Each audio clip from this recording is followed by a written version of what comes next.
मित्रों, परम पूज्य गुरुदेव परमवंदनीय माता जी की दिव्य उपस्थिति को साक्षी मानते हुए माँ गायत्री के पावन मंत्र के साथ मैं अपनी बात को आरंभ करना चाहता हूँ। माँ गायत्री का ये पावन मंत्र जो वैदिक ऋचाओं में अवतरित हुआ, भारतीय अध्यात्म को जिसने जन्म दिया, भारतीय संस्कृति के सारे सूत्र, शिखाओं, संदेशों, उनकी सारे भाषाओं को और भावों को जन जन तक पहुंचाने का कार्य जिस गायत्री के मंत्र ने किया, इस गायत्री के मंत्र का उद्देश्य एक ही है कि हर व्यक्ति को उस उद्देश्य से परिचित कराया जा सके जो मनुष्य के जीवन के रूप में हम लोगों को मिल पाता है। ये जो मनुष्य का जीवन है, गुरुदेव ने लिखा कि हम लोगों को एक सौभाग्य के रूप में भी मिला है और एक संभावना के रूप में भी मिला है। एक ऐसी संभावना के रूप में मिला है जहाँ पर हमारे जीवन का एक दरवाज़ा उस ओर को खुलता है जहाँ पर पाप की, पतन की, पराभव की खाइयाँ हैं। यदि व्यक्ति गलत दिशा में चला जाए, उसका चिंतन विकृत हो जाए, भावनाएं दूषित हो जाएं, व्यक्तित्व विकृत हो जाए, तो उसी व्यक्ति को दुष्ट बनते, अपराधी बनते, पापी बनते, उस व्यक्ति को पशु, प्रेत, पिशाच बनते वक्त लगता नहीं है। दिखने में वैसा ही दिखाई पड़ता है, आकृति वही रहती है, शरीर वही होता है, पर उसकी चेतना और प्रकृति बदल जाते हैं। और उसी मनुष्य के जीवन के अंदर एक संभावना वो भी है जो उसे उन्नति की ओर, उत्थान की ओर, उत्कर्ष की ओर लेकर के जाती है। यदि चिंतन प्रकाशित हो जाए, भावनाएं उदार हो जाएं, व्यक्ति का व्यक्तित्व सही दिशा की ओर, सही उद्देश्य के लिए समर्पित हो जाए, तो उसी मनुष्य के जीवन में हम लोग सिद्ध संत महात्मा को, ऋषि को, मुनि को, देवता को, भगवान को अवतरित होते हुए देखते हैं। व्यक्ति वही रहता है पर उसकी चेतना प्रकाशित हो जाती है। दोनों ही संभावनाएं मनुष्य के जीवन के अंदर सुरक्षित है। नीचे गिर जाए तो वही व्यक्ति अंगुलीमाल बन जाता है और ऊपर उठ गया तो वही बुद्ध हो जाता है। एक तरफ गिरने पर कंस बनने का रास्ता खुलता है तो दूसरी ओर उठने पर भगवान कृष्ण के रूप में, भगवान राम के रूप में उसका जीवन सुशोभित होता है।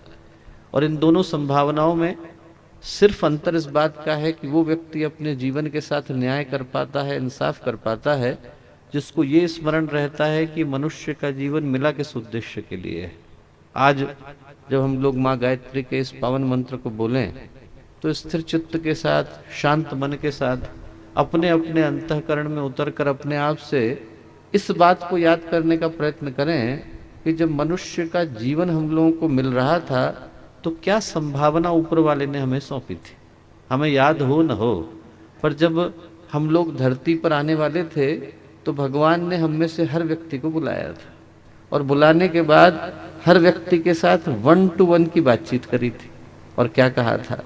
ये कहा था कि बेटा, तुम मेरी सबसे प्यारी आत्मा है, मेरे खजाने में, मेरे पास जो सबसे बेहतरीन उपहार देने को है मैं आज तुझे सौंप करके दे रहा हूँ। ये जो मनुष्य का जीवन है, इससे बढ़कर के बेशकीमती उपहार, गिफ्ट मेरे पास देने को है नहीं। तू जाना, मेरी धरती की, मेरी सृष्टि की, मेरे संसार की रक्षा करना, उसको बेहतर से बेहतर बनाने का प्रयत्न करना। और जब लौटने का वक्त आए तो मन में निराशा लेकर के मत आना, ये भाव लेकर के मत आना कि जो संभावना लेकर के आए थे उसे भूल बैठे। और उस भाव को लेकर के मत आना कि जो वचन मुझे दे करके गए थे उसको भूल बैठे। और दुर्भाग्य यही है कि यदि आप बहुत सारे इंसानों से पूछें तो जब चलने का वक्त आता है तब तक अनेकों लोग उस संभावना को भी भूल जाते हैं जिसको वो लेकर के आए, उस वचन को भी भूल जाते हैं जिसको वो दे करके आए, और ये भी भूल जाते हैं कि हम लोग किस परम पिता परमेश्वर की प्रतिनिधि के रूप में धरती पर आए। जब गीता में भगवान श्री कृष्ण अपना विराट रूप दिखाते हैं तो गीताकार लिखते हैं, दिव्य सूर्य सहस्रस्य, इतना प्रकाश भगवान के अंदर था जितना सहस्रों सूर्यों के एक साथ उदय होने पर निकलता है। उस प्रकाश के प्रतिनिधि के रूप में इंसान धरती पर आता है। ईश्वर अंश जीव अविनाशी, उसी ईश्वर की अनुकृति के रूप में, उसके एम्बेसडर के रूप में, उसके राजदूत के रूप में हमको ये भूमिका मिलती है कि हम लोग धरती पर आएं और अपनी अपनी भूमिका के साथ न्याय कर सकें, इंसाफ कर सकें, उसका निर्वहन कर सकें, उसके दायित्व की पूर्ति कर सकें। उस परम संभावना को लेकर के इंसान धरती पर आता है, जिसके लिए उपनिषद का ऋषि कहता है, शृण्वन्तु विश्वे अमृतस्य पुत्रा, आये धामानि दिव्यानि तस्तु। अरे सुनो तो सही, अमृत के पुत्र हो, प्रकाश के पुत्र हो, परम पिता के पुत्र हो। ऐसी दुनिया की कोई चीज नहीं जो इंसान की गति को रोक पाने की सामर्थ्य रखे। पर यदि इंसान खुद ही अपने जीवन के उद्देश्य को, लक्ष्य को भूल करके बैठ जाए तो उसके लिए दोष किसको दिया जाए। ये जो गायत्री का मंत्र है वो ये स्मरण कराने के लिए आता है कि छोटे उद्देश्यों के लिए मनुष्य का जीवन मिलता नहीं, बड़े उद्देश्यों की पूर्ति के लिए मिलता है। और बाकी की चीजें यदि इंसान के हाथ से चली जाए तो उनको लौटा पाने का एकमात्र रास्ता होता है। पैसा चला जाए तो कहीं ना कहीं से व्यक्ति कमा ही लेता है, व्यक्ति के डॉक्यूमेंट चले जाए तो डुप्लीकेट बन जाते हैं। और सारी चीजों को प्राप्त करने के संसार में माध्यम है, साधन है। पर यदि मनुष्य के जीवन का उद्देश्य उसकी दृष्टि से चला जाए, उसके हाथ से चला जाए, तो उसको लौटाने में वर्षों का वक्त लगता है, उसको प्राप्त करने में अनेकों वर्ष लग जाते हैं। एक बड़ी प्यारी कथा आती है कि महर्षि गौतम, उनके अनेकों शिष्य थे और उनके शिष्यों में से ज़्यादातर जो शिष्य थे वो या तो राजा बने, सेनापति बने, महामंत्री बने, सब बड़े प्रतिष्ठित जगहों पर गए। एक जो है वो अपने जीवन के उद्देश्य को भूल गया, डाकू बन गया, दस्यु बन गया, लोगों का वध किया करता था। तो गौतम ने कहा कि बाकियों को भूल जाओ, पहले उसी से जाकर के मिलने की आवश्यकता है। लोगों ने कहा कि मत जाइए, वो अपने जीवन के उद्देश्य को भूल करके बैठा है, कहीं ऐसा नहीं हो कि आप ही के ऊपर हमला कर बैठे। उनने कहा नहीं, उससे मिलना तो और भी ज़्यादा अनिवार्य हो जाता है। पूर्णिमा की रात थी, मिलने के लिए गए। जैसे ही उनके शिष्य ने देखा कि ये कोई व्यक्ति आ रहा है, दूर से अंधेरे में पहचान नहीं पाया कि मेरे ही गुरु आ रहे हैं। एकदम उसकी तलवार तन गई, ये कौन है जो मुझसे डर नहीं रहा है, ये कौन है जिसके ऊपर मेरे आतंक की छाया नहीं है। तुरंत उसने अपनी तलवार उठाई, मारने के लिए गया और जैसे ही निकट पहुंचा वैसे ही चंद्रमा की रोशनी में देखा कि गुरु वहां पर खड़े हैं। हाथ की तलवार गिर गई, आंख से आंसू गिरने लगे, गुरु के चरणों में गिर गया और रोते हुए बोला कि आप क्यों आए? आज यदि गलती से मुझसे आपका वध हो जाता तो क्या होता? महर्षि गौतम बोले, यदि मेरा वध हो जाता तो उसकी मुझे चिंता नहीं थी। जो तू अपना वध करके बैठा है उसके लिए मैं ज़्यादा चिंतातुर हूँ।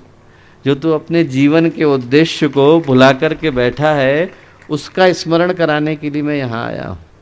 जिसको गुरुदेव ने शिक्षा ही नहीं विद्या भी कहा, उसका उद्देश्य यही है कि व्यक्ति यदि अपने जीवन के लक्ष्य को, उद्देश्य को, उस इंटेंशन को और उस ऑब्जेक्टिव को भूल गया है जिसको प्राप्त करने के लिए वो धरती पर आया है, तो उसको इस गायत्री के मंत्र के माध्यम से, इसकी शिक्षाओं के माध्यम से स्मरण कराया जा सके। जो गायत्री का मंत्र है वो यही प्रेरणा देता है कि हम लोग स्थिर चित्त शांत मन के साथ उस दिशा में बढ़ सकें, उस संकल्प को धारण कर सकें जो मनुष्य के जीवन में सद्ज्ञान की, सद्भाव की, सत्प्रवृत्तियों की जन्मदात्री हैं।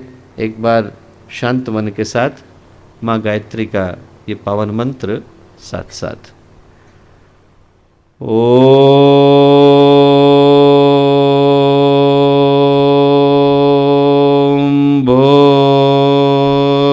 भूर्भुवः स्वः तत्सवितुर्वरेण्यं भर्गो देवस्य धीमहि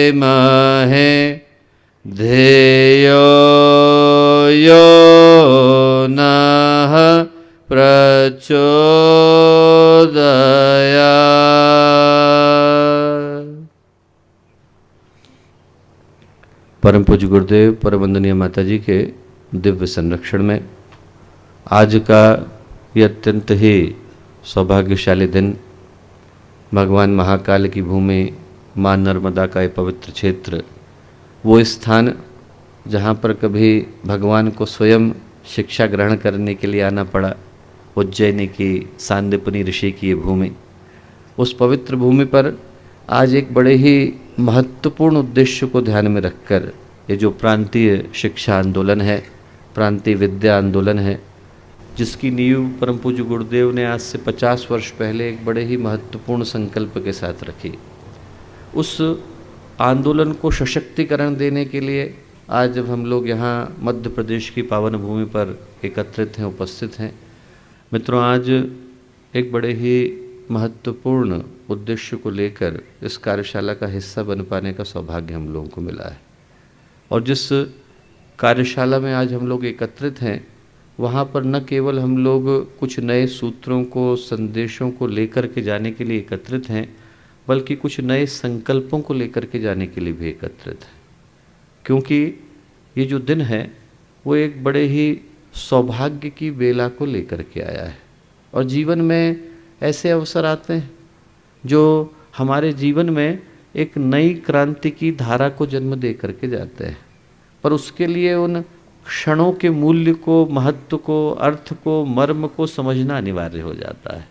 नहीं तो जीवन में अवसर आते भी हैं, हमारा द्वार खटखटाते भी हैं, पर वो हमारे जीवन में किसी क्रांति को जन्म नहीं दे पाते, किसी सौभाग्य की संरचना नहीं कर पाते, क्योंकि उन क्षणों के मूल्य को, महत्व को समझ पाने की स्थिति में हमारी चेतना थी नहीं। यदि भगवान द्वार पर आएँ, खटखटाएँ, पर यदि हम ही चटकनी लगा करके बैठ जाएं तो भगवान को खाली हाथ ही जाना पड़ेगा। पूरे जगह के बादल आ जाए, मेघ गहरा जाए, बारिश झमाझम हो, पर हमारे पात्र उल्टे रखे हों तो हमारे आंगन सूखे रह जाते हैं। जीवन में क्रांति तभी घट पाती है जब हम लोग अवसरों को सौभाग्य के रूप में ले पाने की स्थिति में होते हैं। एक 12 साल का बालक था, उसके जीवन में एक बड़ी अद्भुत घटना घटी। घटना क्या घटी? नाम था नारायण, विवाह करने के लिए गया। महाराष्ट्र में परंपरा है, जब विवाह करने के लिए जाते हैं और वर वधू का लग्न होता है तो जो पंडित विवाह करा रहे होते हैं वो क्या बोलते हैं? सावधान। जो पंडित थे उनने बोला सावधान, और जैसे ही सावधान बोला वैसे ही 12 साल के नारायण के मन में विचार कौंधा, ये मुझसे सावधान होने को क्यों कह रहा है। तुरंत उनके मन में विचार आया कि इसलिए कह रहा है कि ये जो अनेकों वर्षों की प्रतीक्षा के बाद मनुष्य का जीवन मिला, इस मनुष्य के जीवन का उद्देश्य क्या है, जा कहाँ रहा हूँ, करना क्या है, किस उद्देश्य के लिए, किस लक्ष्य के लिए, किस परिणाम की प्राप्ति के लिए मनुष्य का जीवन मिला, उसका अनुसंधान तो आवश्यक है। तुरंत वो नारायण वहाँ से उठे और पंचवटी के पास टापली का जंगल है, वहाँ जा कर के बैठे। 12 वर्ष के बाद जब वो 12 वर्ष के नारायण जो 24 वर्ष के हो गए दोबारा उठे तो उनका नाम समर्थ गुरु रामदास हो गया था। घटना कितनी साधारण थी, घटना इतनी ही थी कि एक 12 साल के बालक को शादी कराने वाले पंडित ने सावधान कहा था, और न जाने कितनों को कहा होगा, न जाने कितनों को उस पंडित ने कहा होगा। न पंडित सावधान हुए और न शादी करने वाले वर वधू सावधान हुए। जीवन में क्रांति उसी के घट पाती है जो उन क्षणों के मूल्य को, महत्व को समझ पाने की स्थिति में होता है। सिद्धार्थ बुद्ध बने तो घटना कितनी साधारण सी थी। घर से बाहर निकले, सारथी से पूछा मैं भी वृद्ध होऊंगा क्या? एक वृद्ध व्यक्ति को देखा, मैं भी वृद्ध होऊंगा क्या? फिर एक बीमार को देखा, मैं भी पढ़ूंगा क्या? फिर एक जगह से शव यात्रा को गुजरते देखा, मेरी भी निकलेगी क्या? बस 3 प्रश्न थे और 3 प्रश्नों ने सिद्धार्थ को बुद्ध बना करके खड़ा कर दिया। घटना बहुत साधारण सी थी पर उनके जीवन में क्रांति कर गई। न जाने कितने लोगों को हम लोग रोज वृद्ध होता हुआ देखते हैं, बीमार पड़ता हुआ देखते हैं, शव यात्रा को निकलता देखते हैं, पर उसके बावजूद व्यक्ति के मन में बुद्धत्व की, सौभाग्य की वो रेखा खिंच नहीं पाती, क्योंकि उन क्षणों के मूल्य को, महत्व को व्यक्ति समझ पाने की स्थिति में नहीं होता। बाहर की दृष्टि से देखें तो आज हम लोग यहाँ पर शिक्षक होने के नाते, आचार्य होने के नाते, संचालक होने के नाते एक कार्यशाला का हिस्सा होने के लिए आए। पर यदि हम लोग आध्यात्मिक दृष्टि से देखें, यदि इन क्षणों के पीछे की घटना का मूल्यांकन करके देखें, तो आज हमको भगवान ने यहाँ पर बुलाया है, और इसलिए बुलाया है ताकि यहाँ से हम लोग एक महत्वपूर्ण, एक ऐसे संकल्प को लेकर के जा सकें जिसके माध्यम से उन लोगों के जीवन को बदला जा सके जिनका जीवन, जिनका व्यक्तित्व, जिनका भविष्य हमारे हाथों में है। और वो कोई साधारण बात नहीं, एक पूरे व्यक्ति के जीवन को, उसके व्यक्तित्व को बना पाने का दायित्व तो शिक्षक के हाथ में आता है। एक ऐसा दायित्व तो हमारे हाथ में आता है जो इस संसार में और किसी को प्रदान नहीं किया गया है। उससे बढ़कर के महत्वपूर्ण, उससे बढ़कर के सौभाग्यशाली जिम्मेवारी इस संसार में और किसी के पास है नहीं। और चूंकि वो जिम्मेवारी महत्वपूर्ण है, इसलिए उन सूत्रों को स्मरण कर लेना भी अनिवार्य हो जाता है जिनको गुरुदेव ने शिक्षा ही नहीं बल्कि विद्या के नाम से एक आंदोलन का रूप देकर के आज से 50 वर्ष पहले इस धरती पर उतारा। और उस विषय पर हम लोग चिंतन करें उससे पहले एक छोटी घटना मुझे याद आती है, वो सुनाना चाहता हूँ। घटना उस दिन की है जब स्वामी विवेकानंद अपनी लंबी यात्रा के बाद, बहुत लंबी यात्रा थी, उसके बाद 5 वर्ष के बाद विदेश में रहे, पाश्चात्य देशों में रहे और उसके बाद भारत लौट करके आए। जब भारत लौटे तो उनका जहाज जो था वो कोलंबो के तट पर आकर के लगा। अंग्रेजों ने 1946 में श्रीलंका को भारत से अलग किया। उससे पहले तो भारत का ही हिस्सा हुआ करता था।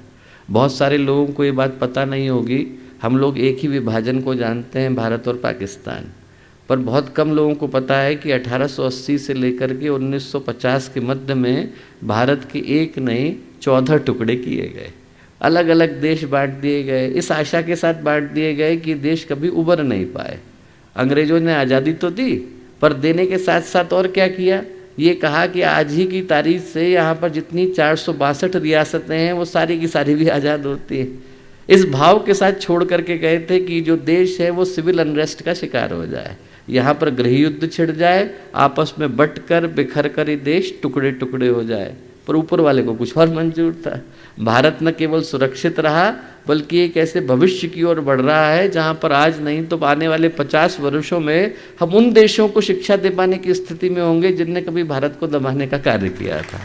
तो वो उन 5 वर्षों की यात्रा के बाद विवेकानंद लौट करके आए। कोलंबो के तट पर उनका जहाज आकर के लगा। बहुत बड़ी स्वागत सभा का आयोजन हुआ। हर व्यक्ति चाहता था कि विवेकानंद को हम लोग नज़दीक से देखें, उनकी बातों को सुने। बहुत सारे लोग आए और जो स्वागत सभा के अध्यक्ष थे उनने विवेकानंद का सम्मान किया और सम्मान करने के बाद उनसे प्रश्न पूछा। क्या प्रश्न पूछा?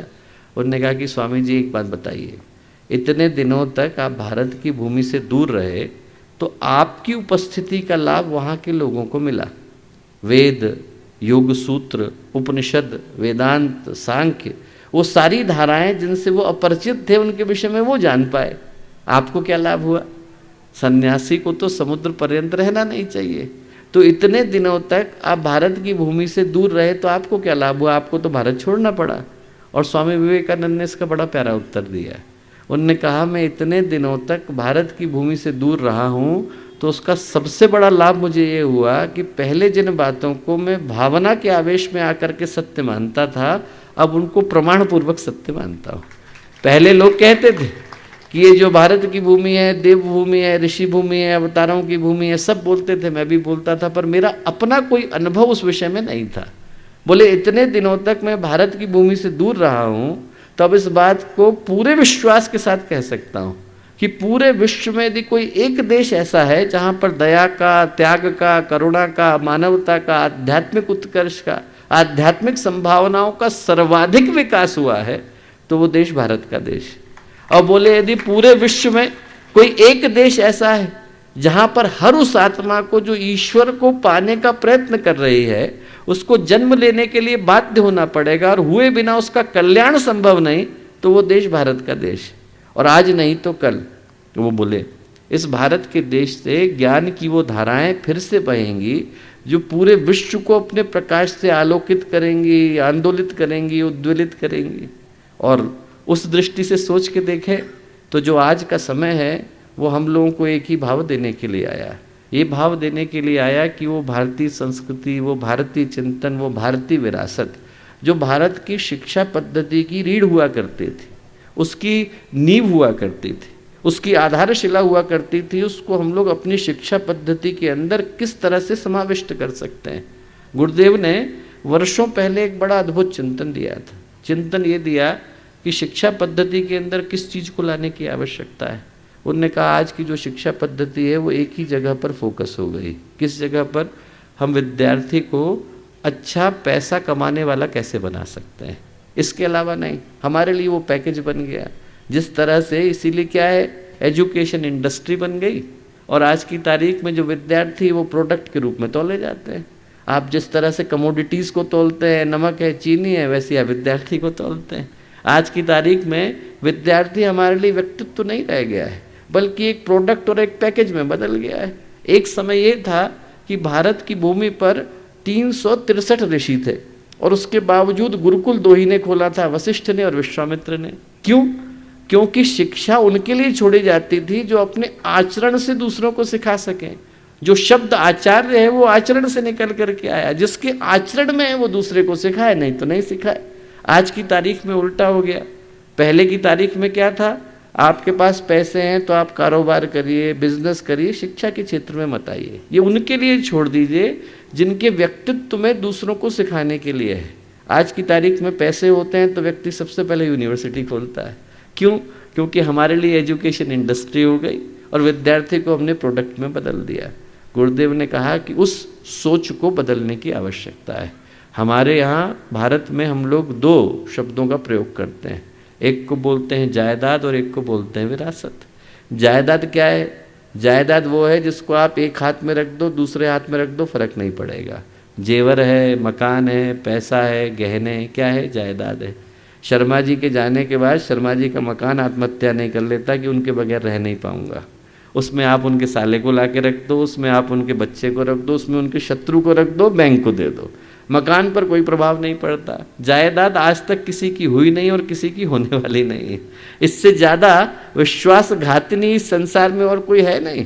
हर व्यक्ति को लगता है कि मेरी हो जाएगी, पर हुई किसी की नहीं।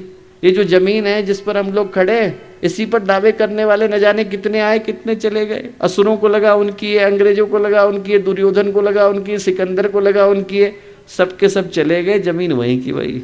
वो दुर्योधन जिसने भगवान कृष्ण को ये कहा सूच्यग्रम नैव दास्यामि विना युद्धे ने कैशव, सुई की नोक के बराबर जमीन भी बिना युद्ध के मिलने वाली नहीं है। वो सुई की नोक के बराबर जमीन को अपना समझने वाला दुर्योधन परलोक सिधार गया, जमीन वहीं की वहीं रह गई, वो किसी के साथ जाती नहीं।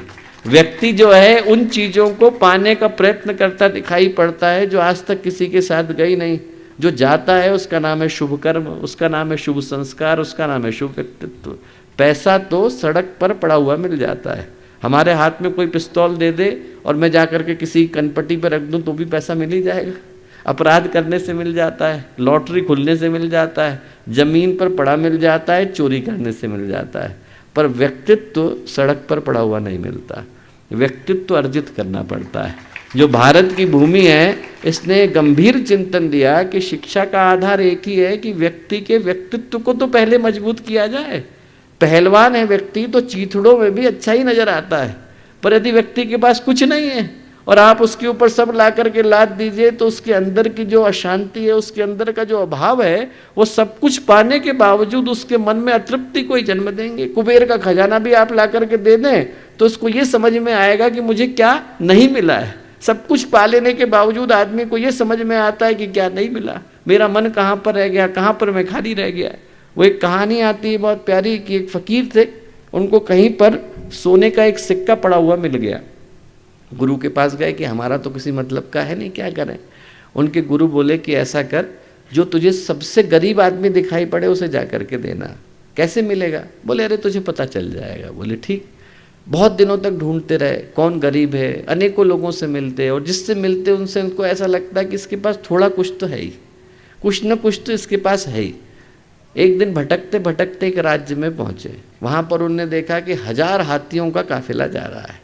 जो शुरू के 100 हाथी हैं वो सोने से लदादल लदे हुए हैं, और जो उसमें पहला हाथी है उसमें भी हीरे की पालकी है। हीरे की पालकी के अंदर एक राजा बैठा हुआ है और राजा ऊपर से लेकर नीचे तक आभूषणों से सुसज्जित है। उनने अपने बगल वाले से पूछा क्या हो रहा है, तो वो व्यक्ति बोला कि चक्रवर्ती सम्राट हैं, इनके भाई का एक राज्य था छोटा सा, वो छूट गया था, उसके ऊपर हमला करने जा रहे हैं। क्यों? बोले अरे वही रह गया था। बोले अच्छा। तुरंत फकीर की समझ में आया, उन्होंने अपना सिक्का निकाला, राजा के पास पहुँचे। बोले राजा ने आपके लिए। राजा को लगा आशीर्वाद दे रहे हैं। उन्होंने कहा आप मुझे क्यों दे रहे हैं? बोले हमारे गुरु ने कहा था कि जो सबसे गरीब आदमी मिले उसे दे करके आना। राजा बोला क्या बात कर रहे हैं साहब। बोले आपको दिखाई नहीं पड़ रहा है, ये 1000 हाथियों का काफिला जा रहा है, 100 जो है सोने के हाथी हैं, हीरे की पालकी पर मैं बैठा हुआ हूँ और आप कह रहे हो गरीब आदमी है। तो फकीर बोले राजा बाहर की गरीबी की बात नहीं कर रहा, तेरे दिल की गरीबी की बात कर रहा हूँ। जिसका दिल गरीब होता है उसको सब कुछ मिल जाने के बावजूद ये समझ में आता है कि क्या नहीं मिला। अभी थोड़ी देर पहले मैं घटना सुना रहा था कि हम लोग बॉम्बे में थे, तो एक सज्जन आए, बहुत प्रसिद्ध इंडस्ट्रियलिस्ट हैं, वो आकर के रोने लगे, बोले भैया बहुत नुकसान हो गया। क्यों? तो बोले 1 करोड़ रुपए का नुकसान हुआ। तो मैंने कहा ज़्यादा हो गया, गुर्दे माता जी से प्रार्थना करेंगे कि अगली बार ठीक हो जाए। तो उनकी वाइफ बोली, उनकी पत्नी बोली, बोले भैया इनकी बात मत सुनना आप। मैंने कहा क्यों? बोले अरे 15 करोड़ का फ़ायदा सोच करके बैठे थे, 14 करोड़ का फ़ायदा हुआ है। 1 करोड़ का नुकसान नहीं हुआ है, 15 करोड़ का फ़ायदा सोचा था तो 14 करोड़ का फ़ायदा, 1 करोड़ का नुकसान समझ में आ रहा है। आदमी की दृष्टि कहाँ चली गई? जहाँ नहीं मिल रहा है। सब कुछ मिल जाने के बावजूद जहाँ पर ऐसा लगता है कि अरे ये थोड़ा सा एक रह गया, वो जो 99 का फेर है वो आदमी को दौड़ाता रहता है। उसके मन में जो है छोटापन आ गया, और इस छोटेपन को दूर करने के लिए गुरुदेव ने कहा व्यक्ति के व्यक्तित्व को बनाने की आवश्यकता है। कहते हैं कि जब चंगेज खां भारत में आया तो लोगों ने कहा आप सबको डरा सकते हो पर भारत के संतों को नहीं डरा सकते। क्यों? डरा के दिखाऊंगा। बहुत सारे निरपराध लोगों को पकड़ करके लाया और उनमें से कुछ के गर्दन के ऊपर तलवार रख दी, संतों को बुला लिया। बोले मैं जो है इनको मारूंगा। संत बोले भाई बेगुनाहों को क्यों मार रहा है? बोले मैं बताऊंगा कि मैं कौन हूँ। बोले हमें पता है कि तू कौन है। बोले तुम्हें पता है मेरी कीमत क्या है? बोले हाँ पता है। कितनी है उसने पूछा। तो संत बोले 50 रुपये। क्या बात कर रहे हो? बोले 50 रुपये का कुर्ता पहना है मैंने। तो संत बोले कुर्ते की कीमत बता रहे हैं भैया, तेरी कोई कीमत नहीं। जो कीमत है वो व्यक्ति के व्यक्तित्व से तय होती है। यदि आदमी का व्यक्तित्व शून्य हो गया तो सिर्फ जो ऊपर लाद करके घूम रहा है उसी की कीमत रह जाती है, बाकी उसकी अपनी कीमत तो शून्य हो गई। भारत की धरा से जो चिंतन निकला वो बड़ा स्पष्टता के साथ निकला कि बाकी की चीज़ें हम उसे सिखाएं, उससे पहले हमें उसके व्यक्तित्व को बनाने की आवश्यकता है, उसके जीवन को संवारने की आवश्यकता है। गुरुदेव ने जो चिंतन दिया वो बड़ी स्पष्टता के साथ दिया और इस भाव के साथ दिया कि यदि आप वो देने से चूक गए तो जो भी आप देंगे वो एक व्यक्ति के हाथ में हथियार बन करके रह जाएगा। आज की तारीख में इतने सारे हम लोगों ने वेपन्स बना लिए, इतने एम्यूनिशन बना लिए, कोई चंद्रमा या मंगल ग्रह से तो आए नहीं। वो एक गलत व्यक्ति के हाथ में चले जाते हैं तो वही हथियार जो समाज की सुरक्षा कर सकते थे वो तुरंत व्यक्ति के लिए आतंकवाद का साधन बन जाते हैं। क्यों? क्योंकि जितनी मेहनत हम लोगों ने यंत्र पर करी उतनी यंत्र को चलाने वाले पर नहीं करी। घोड़े हम लोग अच्छे बना रहे हैं, घुड़सवार को कमजोर करते चले जा रहे हैं। जो आवश्यकता है वो इस बात की है कि व्यक्ति के व्यक्तित्व को भी उतना ही मजबूत बनाया जाए ताकि यदि उसके हाथ में शिक्षा जाए, उसके हाथ में संभावना जाए तो वो समाज की उन्नति के, लोगों के विकास के माध्यम को ढूंढ सके। जो इसके पीछे का आधार है वो बड़ा स्पष्ट है कि गुरुदेव ने जो शिक्षा विद्या का सूत्र दिया वो एक ही भाव के साथ दिया, सा विद्या या विमुक्त। विद्या वही है जो इंसान के जीवन को श्रेष्ठता की ओर, मुक्ति की ओर, उन्नति की ओर, उत्कर्ष की ओर लेकर के जाती है। नहीं तो सब कुछ प्राप्त करने के बाद भी आदमी अंदर से तो खाली रह जाता है। कल ही मैं एक घटना सुना रहा था कि एक जगह एक बच्चे ने स्कूल में चोरी कर ली। अब चोरी करते हुए टीचर ने देखा, उन्हें सोचा कि भाई इनको घर में ले जा करके बताना चाहिए। तो वो तुरंत पकड़ करके ले गए और उसके जो पिताजी थे वो बहुत बड़े गवर्नमेंट ऑफिसर थे। उनने ले जा करके उनके सामने खड़ा करा, बोले भैया ये चोरी कर रहा था। जो पिता थे उन्हें तुरंत एक लपड़ लगाया, बोले कैसे काम करता है? मैं तेरे लिए इतने अच्छे अच्छे ऑफिस से चीज़ें उठा करके लाता हूँ तब भी तो चोरी करता है। वो शिक्षक जो थे उन्होंने कहा भैया गलती हो गई। बोले क्यों? बोले मैं तो ये सोच करके आया था कि लड़का अभाव के कारण चोरी कर रहा है, यहाँ आकर के पता चला कि ये तो स्वभाव के कारण चोरी कर रहा है। आपने तो घर की परंपराओं के अंदर चोरी डाल दी है और ऐसे में उसके व्यक्तित्व का विकास कैसे हो सकता है? जो भारत की शिक्षा पद्धति है वो एक गंभीर सूत्र को जन्म देती है और वो ये देती है कि हमें सबसे पहले बच्चे के व्यक्तित्व को बनाने की आवश्यकता है। हमारे यहाँ से जो मॉडल निकले उन मॉडल को लेकर के बाकी के देश प्रगति करते चले गए। जापान में जैन परंपरा आई, वो कहाँ से आई? जिसको हम लोग ध्यान बोलते हैं वो जैन परंपरा है। और जैन परंपरा क्या कहती है? आज सारी दुनिया उसको एक मॉडल के रूप में स्वीकार करता है, पर निकली कहाँ से? यहीं से तो निकली। क्या भाव था उसका? 8 साल तक जापान में स्कूल की एजुकेशन नहीं देते हैं। 5वीं से लेकर 5 साल का बच्चा है, 8 साल का हो जाएगा तब तक उसको क्या सिखाते हैं? शिष्टाचार। सिर्फ ये सिखाते हैं कि बड़े आएंगे तो खड़े कैसे होना है, आपको जाने के बाद इस जगह की सफाई कैसे करनी है, आपको निकलना है तो किस पंक्ति में निकलना है, सामने वाला आ गया तो उससे बात कैसे करनी है। उसको ये सिखाने की कोशिश करते हैं कि आपको अच्छा इंसान कैसे बनना है। पहले नींव तो मजबूत की जाए, जब नींव मजबूत हो जाएगी तो उसके ऊपर आप 1 मंजिल की इमारत खड़ी करो या 100 मंजिल की खड़ी करो, फर्क तो बाद में नहीं पड़ेगा, पहले तो आवश्यकता इस बात की है कि उस व्यक्ति का व्यक्तित्व तो उन चीज़ों को प्राप्त करने के लिए तैयार हो जाए जो दी जा रही हैं। गुरुदेव ने कहा कि जो विरासत है वो एक ही आधार पर तय होती है कि व्यक्ति को उसके जीवन की मूल बातों का मूल्य आ जाए। बाकी की सब चीज़ें, एजुकेशन दे दी हमने उसे बहुत बड़ा नोबल साइंटिस्ट बना दिया, हमने उसको सारे पुरस्कारों से नवाज दिया, और उसके बावजूद यदि उसको ये नहीं पता है कि ये जो कूड़ा है मुझे कूड़ेदान के अंदर फेंकना है, तो जो पढ़ाया है वो किसी मूल्य का नहीं रह गया।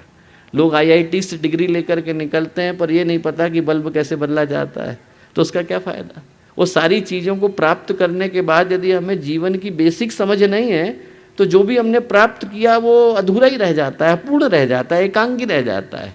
वो कहीं पर एक कहानी आती है बहुत प्यारी, और वो कहानी क्या आती है, एक बहुत बड़े विद्वान थे, कैम्ब्रिज से डिग्री लेकर के आए, और लेने के बाद क्या हुआ, अपने घर को जा रहे थे, रास्ते में बाढ़ आई हुई थी, तो उनने नाविक से कहा, भैया जो पार कराता था, बोले आप पार लेकर के चलोगे? बोले हाँ लेकर के चलेंगे। बोले अच्छा ठीक। अब रास्ते में उनका बात करने का मन हुआ, तो जो नाव चला रहा था उससे उनने कहा, क्यों भैया तुमने फिजिक्स पढ़ी है? बोले बाबूजी हमने तो पढ़ी नहीं। बोले अरे तुम्हारी चौथाई ज़िंदगी बर्बाद गई, फिजिक्स नहीं पढ़ी तो क्या पढ़ा। थोड़ा और आगे गए, और जैसे ही वो और आगे नाव पहुंची, बोले तुमने केमिस्ट्री पढ़ी है? बोले नहीं बाबूजी केमिस्ट्री तो नहीं पढ़ी। बोले अरे तुम्हारी आधी ज़िंदगी बर्बाद गई। थोड़ा और आगे गए, बोले मैथमेटिक्स पढ़ी है? बोले बाबूजी नाम ही पहली बार सुना है। बोले अरे तुम्हारी 3/4 ज़िंदगी बर्बाद गई। थोड़ा और आगे गए तो नाविक बोला, बाबूजी आपको तैरना आता है? बोले नहीं। बोले आपकी तो पूरी बर्बाद गई, नाव तो डूबने वाली है। बोले मैं तो तैर करके निकल जाऊंगा। तो जो विद्या है वो यही बताती है कि भवसागर में तो हम लोग फंसे हुए हैं, हमारी नाव जो है वो भवसागर में हिचकोले खा रही है। बहुत बड़ी डिग्रियां भी व्यक्ति ने ले ली, पर यदि उसको जीवन का मूल्य ही नहीं समझ में आया तो जो भी प्राप्त करेगा वह किसी मूल्य का रह नहीं जाता है। जो बाल संस्कार शालाएं गुरुदेव ने शुरू करी, जो भारतीय संस्कृति ज्ञान परीक्षा शुरू करी, उसके पीछे का आधार क्या था? यही तो था कि व्यक्ति को पहले वो समझ में आए जो सबसे ज़्यादा कीमती है, सबसे ज़्यादा मूल्य का है। सबसे ज़्यादा कीमत का क्या है, हमें ये समझ में आ जाए कि सुबह उठना कब है, दिन को गुजारना कैसे है। लोग पूछते हैं कि टाइम मैनेजमेंट कैसे किया जाए। एक बहुत ही सरल सूत्र है कि सुबह 4 बजे उठना शुरू कर दिया जाए। जैसे ही व्यक्ति सुबह 4 बजे उठता है तो वो अपनी दिनचर्या के साथ फाइट नहीं कर रहा है। जब तक बाकी का शहर काम करना शुरू करेगा तब तक आपकी पूजा पूरी हो गई, आपकी पढ़ाई पूरी हो गई, आप जो करना चाहते थे वो सारे काम आप कर चुके हो, और बाकी का दिन बोनस के रूप में आपको मिला हुआ है। उसके बाद आदमी को अपने दिन के साथ फाइट करने की आवश्यकता नहीं। हमारे यहाँ लंबे समय से सूत्र था, लंबे समय से यही था कि हम लोग उठें, उठने के बाद हर व्यक्ति को धन्यवाद दें, धरती को दें, आसमान को दें, प्रकृति को दें, नदी को दें, सबको धन्यवाद देने के बाद अपने दिन की शुरुआत करें। और गुरुदेव ने इतना बढ़िया सूत्र दिया। क्या दिया? गुरुदेव ने कहा हर दिन नया जन्म, हर रात नई मौत। अगले दिन की तो सोचो ही मत। आप ये सोचो एक ही दिन आपको मिला हुआ है, एक दिन को मैं बेहतर से बेहतर तरीके से कैसे जी सकता हूँ। जो अपने मन में कल्पनाएं लेकर के बैठा है कि 50 साल के बाद मुझे ये करना है, वो अगले दिन भी कुछ नहीं कर पाता। क्यों? क्योंकि मन में तो कल्पनाएं, इसके अलावा कुछ है नहीं। और जिसके दिल में ये आ गया कि एक ही दिन तो मिला है, मुझे नहीं पता कल सुबेरा देखने को मिलेगा कि नहीं मिलेगा, तो वो एक एक क्षण को बेहतर तरीके से जीना चाहता है। राजा एक जो थे जनक, आप सबने नाम सुना होगा। राजा जनक के पास क्या हुआ, सुखदेव ने अपने एक शिष्य को भेजा। उनने कहा कि भैया जरा उनसे सीख करके आओ कि इतने बड़े राज दरबार के मध्य में वो योग कैसे साधते हैं। बोले अच्छा ठीक, जाते हैं। गए उनके पास, उन्होंने कहा कि राजन योग सिखाइए। बोले योग तो मैं बाद में सिखाऊंगा, पहले एक काम करिए, आप मेरी राजधानी जरा घूम करके आइए। बोले ठीक, घूम के आते हैं। बोले एक काम करिए, आप जा रहे हैं तो ये साथ में क्या करिए कि एक तेल का गिलास दे रहा हूँ, इसको ले जाइए। ये पूरा लबालब भरा हुआ है, ऊपर तक भरा हुआ है। बोले आपके पीछे एक सैनिक चल रहा है, यदि इसकी एक बूंद भी नीचे गिर गई तो आपकी गर्दन काट देगा। बोले अच्छा। अब घबरा करके गए वो। 9 घंटे के बाद लौट करके आए।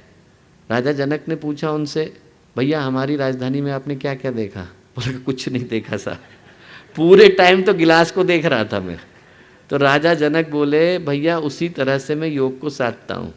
मुझे पता है कि किसी भी क्षण वो जो अंतिम बूंद है वो गिर सकती है, और जिसको ये पता है कि किसी भी क्षण वो अंतिम बूंद गिर सकती है, वो अपने जीवन का बेहतर से बेहतर उपयोग करना सीख जाता है। गुरुदेव ने यही बताया, हर दिन नया जन्म, हर रात नई मौत। सुबह उठें तो ये सोचें आज का जीवन हमें मिल गया, रात को जाएं तो ये सोचें भगवान ने जो देना था वो अच्छी तरह से दे दिया, अब दिन को समेटने की बारी है। समीक्षा कर लें, एवेल्यूएशन कर लें, जो सोच करके ज़िंदगी शुरू करी थी उसको हम लोगों ने पूरा किया कि नहीं किया।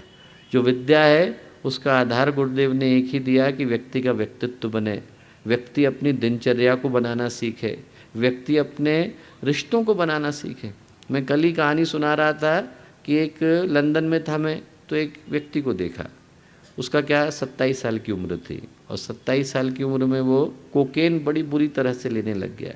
उसके पिताजी जो थे वो लंदन के सबसे अमीर लोगों में से एक, कैम्ब्रिज से उसने सबसे अच्छी डिग्री करी। समस्या क्या? कोकेन लेने की आदत। और जो कोकेन लंबे समय तक लेते हैं, उसका नशा करते हैं, उनको क्या होता है, एक विशेष तरह की समस्या डेवलप हो जाती है।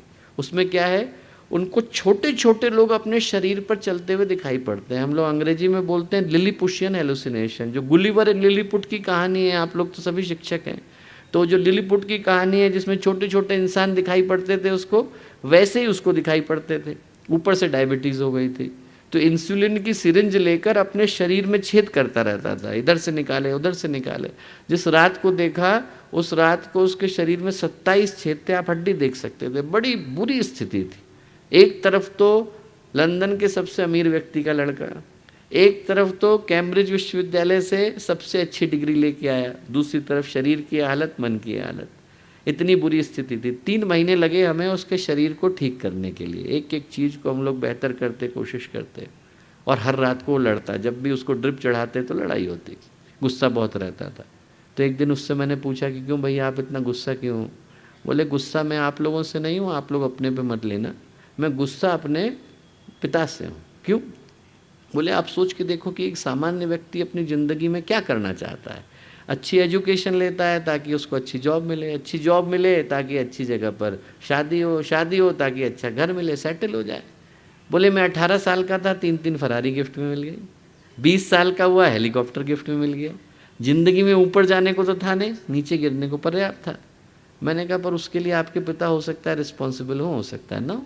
उनने ये सोच कर तो दिया नहीं कि वो आपकी ज़िंदगी को बर्बाद करना चाहते थे, उनको जो सही लगा वो उनने दिया। पर यदि आपको तब भी लगता है कि आपके पिता जिम्मेवार हैं, तो प्रश्न ये महत्वपूर्ण है कि ज़िंदगी किसकी है। ज़िंदगी भर आप अपने पिता को दोष देते हुए तो गुजारोगे नहीं, आपको अपनी ज़िंदगी की जिम्मेवारी तो खुद ही लेनी पड़ेगी, किसी न किसी को तो लेनी पड़ेगी। बस वो दिन था, वो घर छोड़ के चला गया हमारा हॉस्पिटल। लौटने के बाद तो आया नहीं। 3 साल के बाद उसने साउथ अफ्रीका से हमें पत्र लिखा।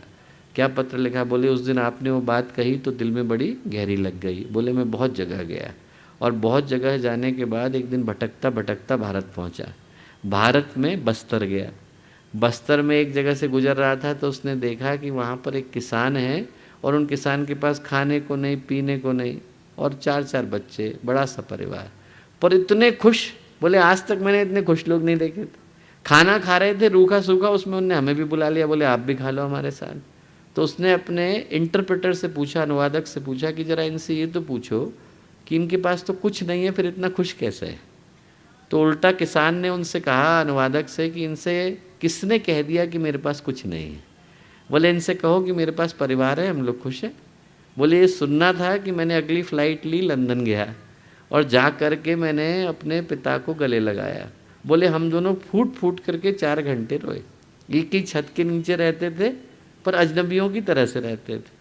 आदमी की ज़िंदगी दौड़ में बदल गई, पर वो जिनके लिए दौड़ रहा है उन्हीं को भूल करके बैठा है। जो आश्चर्य की बात है कि दौड़ना जिसके लिए शुरू किया था उन्हीं के साथ बैठने के लिए उसके पास फुर्सत नहीं, अपना कहने को कोई है नहीं। तो जो विरासत है वो ये याद दिलाती है, गुरुदेव ने जिसको विद्या बोला वो ये याद दिलाती है कि अरे भाई आप व्यक्तित्व को बनाओ, आप समय की कीमत को पहचानो, आप अपने परिवार की कीमत को पहचानो, उस चीज़ को याद करो जिसके लिए ये ज़िंदगी दौड़ के रूप में मिल गई थी। और जो अंतिम बात गुरुदेव ने कही जिसको याद करने की आवश्यकता है, वो ये कही कि सारी की सारी चीज़ें तभी सफल हो पाती हैं जब हमारी विद्या उस व्यक्ति के अंदर भारतीयता के भाव को, भारतीय संस्कृति के भाव को जन्म दे पाती है। सब कुछ मिला और व्यक्ति भारत को भूल गया तो जो मिला वो किसी काम का नहीं मिला। सब कुछ मिल जाने के बाद यदि उसके हृदय से भारत विदा हो गया तो वो किसी मूल्य का नहीं। उसकी सांसों में भारत होना चाहिए, उसकी भावनाओं में भारत होना चाहिए, उसके कर्म में भारत होना चाहिए, उसके चिंतन में भारत होना चाहिए। जितनी हमारी विद्या है उसका आधार एक ही होना चाहिए कि हम उसके अंदर अच्छी दृष्टि से भारत को विकसित कर दें। एक घटना है, जब स्वामी विवेकानंद भारत लौट करके आए तो अंतिम क्षण थे उनके। वो भारत के भ्रमण पर निकले थे, कश्मीर गए। कश्मीर में क्षीर भवानी का मंदिर है, वो पूरा ध्वस्त हो गया था, भग्नावशेष थे। वहाँ पर लेटे हुए थे, मुगलों ने आक्रमण कर दिया था, तोड़ दिया था। तो जैसे ही वो लेटे तो उनके मन में एक संकल्प आया कि इस मंदिर को मैं बनवाता हूँ। इधर संकल्प आना था कि उधर देवी माता प्रकट हुई। देवी आकर के क्या बोली विवेकानंद से, मंदिर मेरा तुड़वाया मैंने, बनवाने वाला तू कौन? बोले देख, मुझे मंदिर बनवाना होगा तो मैं बनवा लूँगी, तू वो बना जिसको बनाने के लिए तुझको बुलाया गया है। क्या बना? बोले तू भारत को बना। वहाँ से विवेकानंद निकले और निकलने के बाद उनने पहला क्या मंत्र दिया, पहला नारा क्या दिया, आज के बाद आने वाले 50 वर्षों के लिए हमारी माता एक, भारत माता, हमारी देवी एक, भारत माता। मैं कहूँगा हमें हमारे विद्यार्थियों के अंदर, बच्चों के अंदर एक ही सूत्र, एक ही संकल्प, एक ही भाव गहराई के साथ डालने की आवश्यकता है कि सब करो बेटा, आप दुनिया के शिखर पर पहुँचो। ऐसा कोई विश्वविद्यालय नहीं हो जहाँ पर आपके कदम नहीं पड़ने चाहिए, पर जो मिले, जो अच्छा मिले उससे भारत के देश को बनाने के लिए लगाओ। इस देश को ऐसे लोगों की आवश्यकता है जो दुनिया के कोने कोने को छू करके आएँ और फिर इस संस्कृति को पोषित करने का काम करें। इसको याद दिलाएं कि हमारे अंदर का गौरव क्या, गर्व क्या, अभीप्सा क्या। जब तक व्यक्ति के मन में आत्माभिमान नहीं है, राष्ट्राभिमान नहीं है, उसके अंदर उस चीज़ का स्वाभिमान नहीं है जिसके लिए हमको मिला, तब तक जो भी हम सिखा रहे हैं उसका कोई मूल्य नहीं रह जाता। तो जो गुरुदेव ने शिक्षा नहीं विद्या भी कही, उसका आधार क्या? सबसे पहले बच्चे का व्यक्तित्व बने, उसका आधार क्या? उसका परिवार बने, उसका आधार क्या? उसके अंदर संस्कार आए, उसका आधार क्या? उसके अंदर भारत आए, भारतीयता आए, भारतीय संस्कृति के प्रति एक ऐसा भाव आए जो उसके पास से कोई छीन पाने की स्थिति में नहीं हो। दुनिया के किसी भी देश में चले जाए, किसी भी कोने में चले जाए, तो उसका चेहरा शर्म से झुकना नहीं चाहिए। उसके मन में ये भाव होना चाहिए कि मैं जिस चेतना का, जिस देश का, जिस संस्कृति का प्रतिनिधि होकर के आज यहाँ पर आया हूँ, वहाँ पर तुम्हें भले से भारत के विषय में पता नहीं हो, पर मुझे पता है। और मेरी चेहरे में वो शर्म का भाव नहीं आ सकता कि मैं भारत का और भारतीय संस्कृति का प्रतिनिधि होकर के यहाँ आया हूँ। वो गर्व उनके अंदर डालने की आवश्यकता है। और जो अंतिम बात कह करके मैं समाप्त करूंगा अपनी बात को, वो कहानी यहीं से जुड़ी है, इंदौर की ही है, देवी अहिल्याबाई होलकर की है। आप में से हर कोई जानता है, हर कोई परिचित है। एक बड़ी ही गंभीर और साहसी नारी, लगभग 23 से लेकर 29 वर्ष तक युद्ध में लगी रहीं। क्योंकि बहुत कच्ची उम्र में उन्होंने युद्ध शुरू कर दिया था, तो इसलिए उनको पढ़ने का, पठन पाठन का अवसर नहीं मिल पाया। और उनके हृदय में अध्यात्म था, पर कर्म के अंदर जो है साहस था। एक हाथ में तलवार, एक हाथ में शिवलिंग लेकर के लड़ाई किया करती थी। आप सोच ही सकते हैं कि क्या उनका व्यक्तित्व रहा होगा। भारत के जितने भी मंदिर हैं वो लगभग सारे के सारे टूट गए थे। और कश्मीर में क्षीर भवानी से लेकर और नीचे आप दक्षिण में चले जाइए, कर्नाटक, सारों को बनाने का काम, उधर सोमनाथ से लेकर उधर, मैं अभी थोड़े दिन पहले पूर्वोत्तर में था, वहाँ का जो बिल्कुल अंतिम शिखर का मंदिर है सिद्धेश्वर का, वो महारानी होलकर का बनाया हुआ। आप सोच करके देखिए कि ऐसा काम एक अकेली महिला ने किया। और उनके मन में क्या भाव आया? मन में भाव ये आया कि मैं गीता नहीं पढ़ पाई। गीता पढ़ना चाहती थी, बड़ा मन था, पढ़ नहीं पाई। तो उनने पंडित जी को बुलाया, पंडित जी आप एक काम करना, आप रोज़ सुबह आकर के एक एक गीता का श्लोक बोलना, उस पर मैं चिंतन करूँगी, मनन करूँगी, निधिध्यासन करूँगी, मेरे को श्लोक याद हो जाएगा, गीता याद हो जाएगी 2 वर्ष में। बोले हाँ हो जाएगी। अगले दिन से पंडित जी लेकर के आ गए। पहला श्लोक बोला। क्या श्लोक बोला? धृतराष्ट्र उवाच। धृतराष्ट्र कहते हैं, क्या कहते हैं? धर्म क्षेत्रे कुरुक्षेत्रे समवेतायुत्सव मामकाः पांडवाश्चैव किम कुर्वत संजय। धर्म क्षेत्र में, कुरुक्षेत्र में मेरे बच्चे, पांडु के बच्चे मिल के क्या कर रहे हैं बता, ऐसा संजय से पूछते हैं। इतना बोलना था कि महारानी होलकर बोली, पंडित जी आगे मत बोलिए, गीता मेरी समझ में आ गई। क्या बात कर रही महारानी? बोले अभी तो पहला श्लोक है, 699 बाकी है, भगवान ने तो बोला ही नहीं है। ये तो जो कहानी का विलन है धृतराष्ट्र, वो बोल रहा है, और वो भी कोई काम की बात नहीं बोल रहा है, यही बोल रहा है संजय बता वहाँ पे क्या हो रहा है, बस इतनी सी बात है, इसके अलावा तो कुछ है नहीं। फिर से बोलिए। बोले धर्म क्षेत्र कुरुक्षेत्र। रुक जाइए, आप बोले धर्म क्षेत्रे कुरुक्षेत्रे, और मैंने क्या सुना, क्षेत्रे क्षेत्रे धर्मम कुरु। जिसको जो क्षेत्र मिल गया वहाँ पर वो धर्म को करे। बोले मेरी दृष्टि में गीता का इतना ही सार है, और वही जो संदेश है वो हमारे लिए है। भगवान ने हमें शिक्षक बना के बिठा दिया, प्राचार्य बना के बिठा दिया, संचालक बना के बिठा दिया, विद्यार्थी बना के बिठा दिया, भाई बना के बिठा दिया, नागरिक बना के बिठा दिया। जो बना के बिठा दिया वहाँ पर हम अपने दायित्व का निर्वहन करें, धर्म के साथ करें, अच्छी भावना के साथ करें, तो जो भी जिम्मेवारी हमें मिली है उसको हम लोग सही अर्थ में, सही रूप में, सही उद्देश्य के साथ उसके साथ निर्वहन कर पाएंगे। जो आज का दिन है वो यही संकल्प लेने के लिए आया। हमारे हाथ में भारत का भविष्य है। आने वाले 50 वर्षों के अंदर भारत की जो दिशा है, भविष्य, वो सब बदलने वाला है, और वो हम लोगों का सौभाग्य होगा यदि हमारे हाथों से हम उस बदलाव को ला पाते हैं। इस देश का यदि सबसे महत्वपूर्ण प्रोफेशन कोई है, यदि इस देश की धरती पर सबसे ज़्यादा सौभाग्यशाली प्रोफेशन कोई है, सबसे ज़्यादा दिल का और सबसे ज़्यादा भावना का और सबसे ज़्यादा समर्पण का और सबसे ज़्यादा संकल्प का प्रोफेशन कोई है, तो वो शिक्षकों का है। और दोस्तों, उनके हाथ में जो भविष्य है, उनके हाथ में जो व्यक्तित्व बना पाने की संभावना है, उसी संभावना को हम लोग लेके जाएं। ये सोच के जाएं कि आज के बाद हमारी कक्षा में जितने विद्यार्थी बैठे हैं हमारे बच्चे हैं। हम अपने बच्चों के अंदर जिन गुणों को लाना चाहते हैं वो उनके अंदर लाने की आवश्यकता है। ये सोच के जाएं कि वो अच्छे नागरिक बने, अच्छे संस्कारी बने, व्यक्तित्व ऊंचा हो, धवल हो, उनके अंदर अच्छा करने का भाव हो, समाज के प्रति एक समर्पण का भाव हो, मन में संकल्प हो, हृदय में साहस हो। ऐसा भाव हो तो फिर हम लोगों का यहाँ आना, इन बातों को कर पाना सार्थक हो सकेगा। आप सबको बहुत सारी शुभकामनाएं, बहुत सारी मंगल कामनाएं।